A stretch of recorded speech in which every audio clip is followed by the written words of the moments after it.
কোনো এক শুভাকাঙ্ক্ষী কমেন্টস করেছেন, ম্যাডাম, মিলনের সময় লিঙ্গ শক্ত হয় কিন্তু পরক্ষণেই নিস্তেজ হয়ে যায়। কি কারণে এবং করণীয় কি? ধন্যবাদ ভাইয়া সুন্দর একটা কমেন্টস করার জন্য। দেশের এবং প্রবাসের ভাই বোনদের প্রতি সালাম। আসসালামু আলাইকুম। আমি প্রভাষক ডাক্তার রিক্তা পারভিন, হোমিওপ্যাথি এবং আয়ুর্বেদিক চিকিৎসক। কোনো এক শুভাকাঙ্ক্ষী কমেন্টস করেছেন, ম্যাডাম, মিলনের সময় লিঙ্গ শক্ত হয় কিন্তু পরক্ষণেই নিস্তেজ হয়ে যায়। কি কারণে এবং করণীয় কি?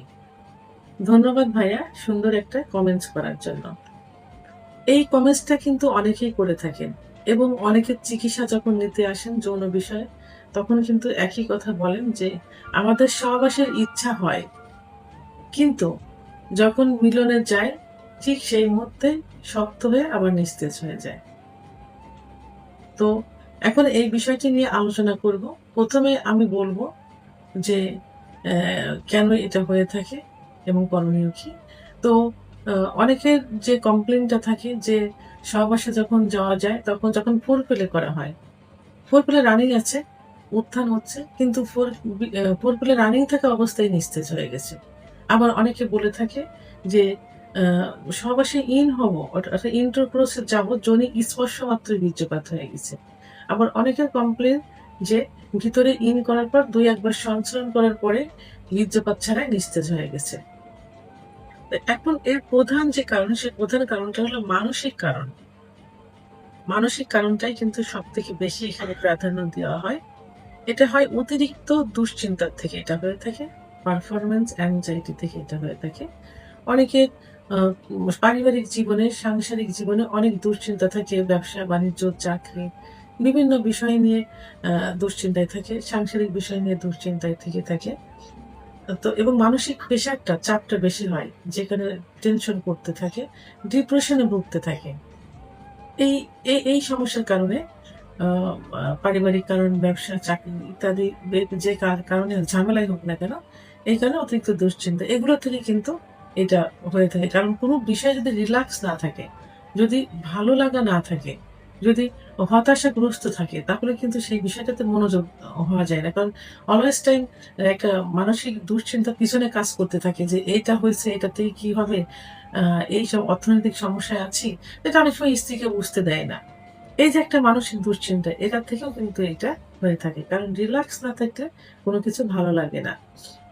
আবার স্ত্রীর সঙ্গে যদি সম্পর্কের অবনতি হয়ে থাকে, স্ত্রীর সঙ্গে যদি সম্পর্কের টানা-হেঁচড়া হয়ে থাকে, টানাপোড়েন হয়ে থাকে, সম্পর্ক ভালো না থাকে, অর্থাৎ স্ত্রীকে আমার কথা শুনছে না, স্ত্রী তার কথা শুনছে না, স্ত্রীকে ভালো লাগছে না, ইস তারা আ স্বামী পরকীয়ায় লিপ্ত, আ স্ত্রীর ভালো না লাগার কারণে পরকীয়ায় লিপ্ত হয়ে গেছে। তখন কিন্তু আ আ স্ত্রীকে বুঝতেও দেবে না।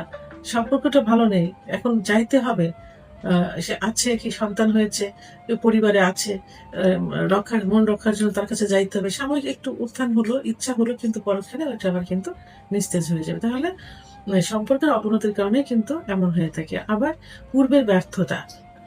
পূর্বে স্বামী-স্ত্রীর সম্পর্কে কিছু যেকোনো কারণেই হোক, যৌন অক্ষমতার কারণে যে কারণেই হোক, পূর্বে এমন সমস্যা হয়েছে যে সহবাসে সময় দিতে পারেনি। অল্প সময়ের মধ্যে বীর্যপাত হয়ে গেছে অথবা ইচ্ছা হচ্ছে না, ইচ্ছা হলে গিলেও নিস্তেজ হয়ে যাচ্ছে।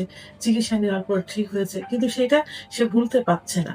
ভুলতে না পারার কারণে কিন্তু এই সমস্যাটা বেশি হয়ে থাকে যে হবে কি, পারবো কি, পারবো না। এই যে একটা ভয়, এই ভয়ের থেকে সমস্যাটা আরো বেশি হয়ে থাকে। তাহলে এত সময় আমি বললাম মানসিক কারণগুলো। শারীরিক কিছু কারণ থাকে যে কারণে এই সমস্যাটা হয়ে থাকে।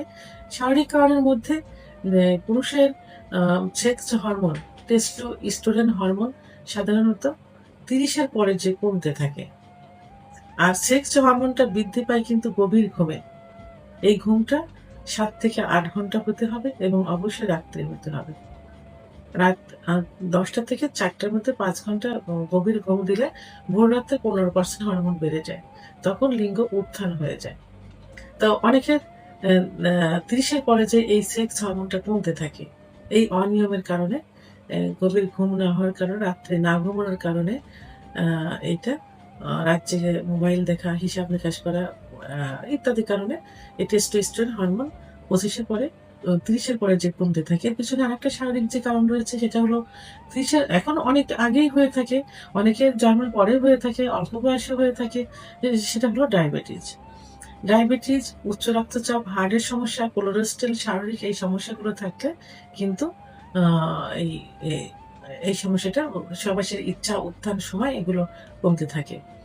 আবার অতিরিক্ত হস্তমৈথুন, বিছানায় ঘর্ষণ, অতিরিক্ত যৌন মিলন, সমকামিতা, অতিরিক্ত স্বপ্নদোষ যখন নেশায় পরিণত হয়ে যায়, তখন কিন্তু আ আ সেক্স হরমোন, টেস্টোস্টেরন হরমোন কমতে থাকে। তখন সহবাসের ইচ্ছা, উত্থান, সময় ইত্যাদি কমে যায়। এবং ধূমপান, মদ্যপান, নেশা করা আ এবং অতিরিক্ত ওজন হয়ে যাওয়া ইত্যাদি কারণেও এই সমস্যাটা হতে পারে। এইজন্য আ ধূমপান টেস্টোস্টেরন হরমোনকে কমিয়ে দেয়। ওজন বেড়ে গেলে টেস্টোস্টেরন হরমোন কমে যায়। সহবাসের ইচ্ছা উত্থানের সময় কমে যায়। ছেলের দুর্বলতার কারণে এটা হয়ে থাকে। তো এজন্য কি করতে হবে? অবশ্যই এগুলো আ সমাধান করতে হবে। এগুলো থেকে দূরে থাকতে হবে। কিছু ওষুধের পার্শ্ব প্রতিক্রিয়া যেমন আ উচ্চ রক্তচাপ, হার্টের সমস্যা, কোলেস্টেরল, ডিপ্রেশন ইত্যাদি ওষুধের পার্শ্ব প্রতিক্রিয়া হিসেবেও কিন্তু এই নিস্তেজতা চলে আসে, অর্থাৎ সেক্স হরমোন কমে যায়। তো এই সমস্যা যদি ৩ মাসের বেশি হয়ে থাকে তাহলে অবশ্যই একজন অভিজ্ঞসম্পন্ন রেজিস্ট্রারকৃত হোমিওপ্যাথি আয়ুর্বেদিক ডাক্তারের শরণাপন্ন হতে হবে। ডাক্তার কিছু পরীক্ষা-নিরীক্ষা দিবেন। পরীক্ষার মাধ্যমে এবং নিজের মুখের কিছু কথা শুনে, রোগীর মুখের কিছু কথা শুনে লক্ষণ বুঝে এই যে কারণে হয়েছে এই কারণগুলো বন্ধ করার আ পরামর্শ দিবেন। সেই পরামর্শ অনুযায়ী এবং কিছু প্যাথোলজিক্যাল রিপোর্ট অনুযায়ী কিছু চিকিৎসা দিবেন। এই চিকিৎসাগুলো নিতে হবে এবং নির্দিষ্ট একটা সময় দিবেন। এই সময়ের মধ্যে এই চিকিৎসাটা আ ও দিবেন। যে ১ মাস, ২ মাস কি ৩ মাস এটার ডোজটা কমপ্লিট করতে হবে। অনেকে এই ডোজটা কমপ্লিট করে না। তো এই ডোজ কমপ্লিট করতে হবে এবং ডাক্তার যে কিছু নিয়মকানুন দিবেন যেমন হস্তমৈথুন, বিছানায় ঘর্ষণ, স্বপ্নদোষ এগুলো বন্ধ করতে হবে। ধূমপান, মদ্যপান এগুলো বন্ধ করতে হবে। ওজন নিয়ন্ত্রণ রাখতে হবে এবং নিয়মিত এক্সারসাইজ করতে হবে, অর্থাৎ ব্যায়াম করতে হবে।